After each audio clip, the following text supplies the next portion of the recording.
Bismillah, saat saya mulai nulis naskah video ini, iQOO 15R baru saja kebagian update yang berisi security patch bulan Maret 2026 dan peningkatan sektor audio. Asli, saya tuh sampai mikir Vivo apa nggak takut ya kalau nantinya V-Series jadi nggak laku. HP yang harganya head to head dengan seri jagoan mereka tersebut, kok update OS-nya malah sama rajinnya. Belum lagi speknya beneran segokil itu, mau di-compare sama banyak brand pun saya yakin tim menang mending bisa sambil merem nunjuk iQOO 15R ini. Makanya saya sempat bilang di tahun ini di mana semua brand kena imbas naiknya harga komponen, iQOO ini masih bisa jualan di harga yang tetap maknyos dengan promo yang juga tetap jos. Iya, kan kalau ikut pre-order dapat diskon setengah juta. Terus masih kena potongan marketplace 8% lagi dan bonus TWS yang berhasil saya jual kembali seharga 250.000. So kalau dihitung-hitung dari harga resminya yang 7,3 jutaan untuk varian terbawahnya ini, saya cuma keluar uang 6 juta saja buat iQOO 15R dengan memori 8256 ini. Makanya saya masih bisa menahan diri dan belum berencana untuk mencoba Vivo V70 selain karena dimensi layarnya yang sama-sama 6,59 inci, kamera iQOO 15R juga kece loh diajak foto-foto dan filter serta mode fotonya cukup lengkap layaknya HP Vivo pada umumnya. Apalagi sensor image-nya pun sudah pakai Sony baru, tepatnya Lithia 700V. Walau jelas ya, iQOO 15R nggak dikerjakan bareng dan juga nggak dapat branding dari Zeiss. Itu satu. Dan yang kedua, rasanya ada limitasi di perekaman video. Mode stabilisasinya hanya satu saja dan ada di lensa utama doang. Itu pun dibarengi dengan batasan perekaman yang jadi maksimal di Full HD 60 fps saja saat mode ini dinyalakan. Malah lensa ultrawide cuma mentok di Full HD 30 fps tanpa mode ini, begitupun di kamera depan mode stabilisasi ini ikut absen. Padahal aslinya depan belakang bisa rekam sampai 4K 60 fps loh. Ya sudahlah ya, mungkin smartphone ini memang sengaja tidak diperuntukkan buat tukang video atau tukang konten. Lebih cocok buat tukang editnya aja atau mungkin tukang push rank. Dan ya, kalau urusan performa gaming sih, asli saya kasih jempol saya semuanya, di mana interpolasi yang dibantu chip khususnya bisa bikin PUBG Mobile jalan di 144 fps. Dengan settingan mentok di smooth ultra extreme ya. Ngerinya lagi, main di settingan mentok kanan gini, ini tetap adem loh. Ya ada sih menghangat sedikit, namun tergantung lokasi dan juga kekuatan sinyal kali ya. Kalaupun digeser grafisnya ke HDR, ini masih bisa dapat framerate ekstrim, sementara kalau grafisnya Ultra HDR, framerate-nya turun lagi ke Ultra saja. Gameplaynya ngacir bener, rasanya saya belum pernah merasakan sengacir ini, selancar ini, sesmooth ini di smartphone saya yang lain sebelumnya. Iya, one on one bisa lebih gede chance buat menangnya, karena beneran responsif dan juga ini ngaruh banget ya. Tapi mohon jangan tanya buat game lain karena saya cuma uji pakai PUBG Mobile saja yang sudah jadi tradisi setiap ngetes handphone. Iya, biar nggak perlu setup-setup dan tutorial lagi kalau nyoba game baru lain.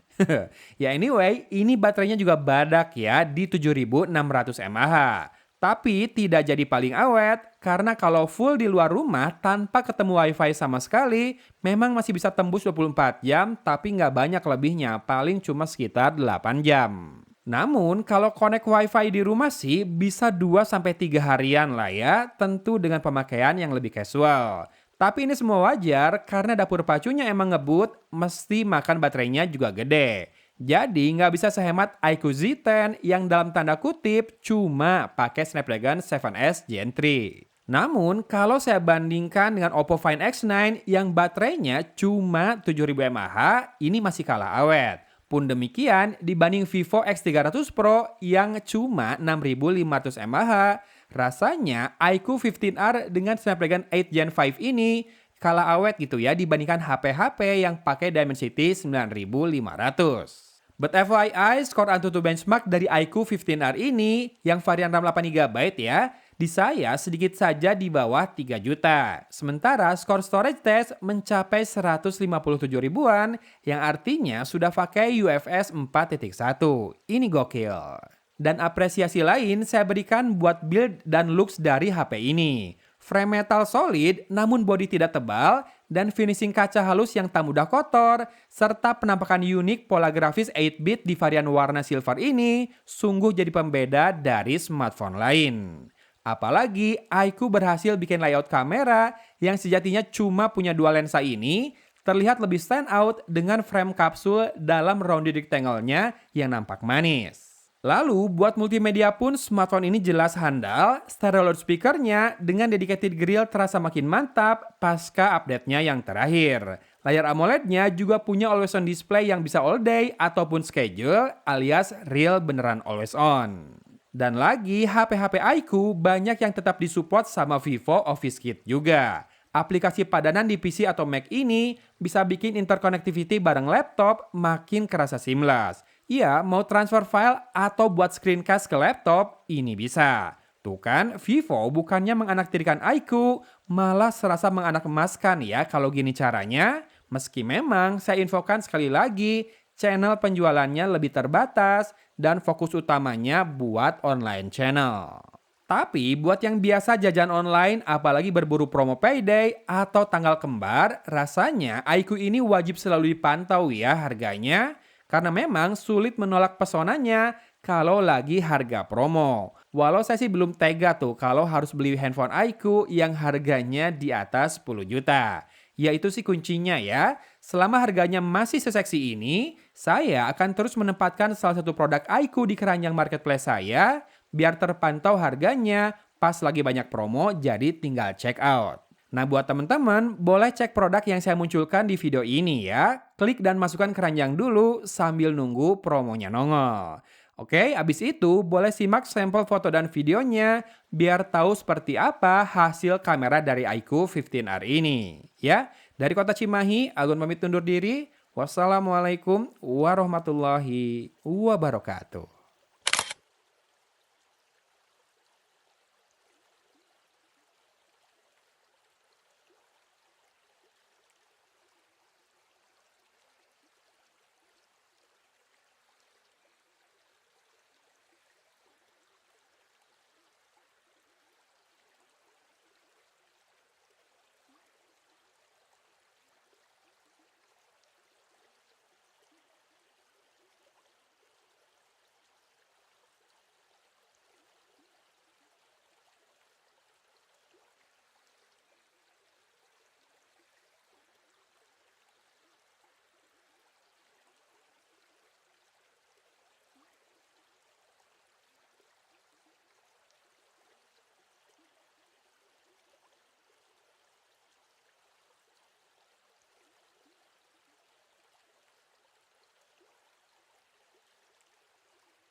Cabang mana, oh eventnya putarannya kurang nih, udah waktunya ganti misalnya, biar dari pusat bisa ketahuan dari karyawan ini eventnya udah 4K 30 fps,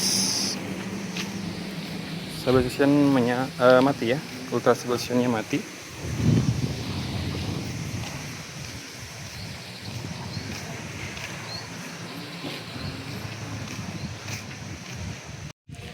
Ultra stabilization di Full HD 30 fps.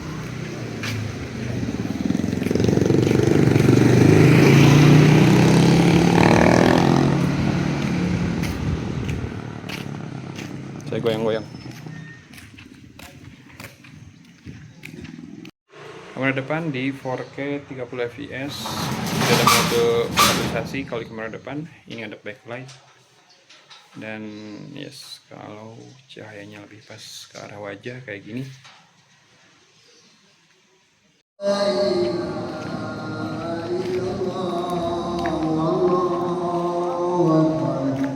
Allah Akbar walillah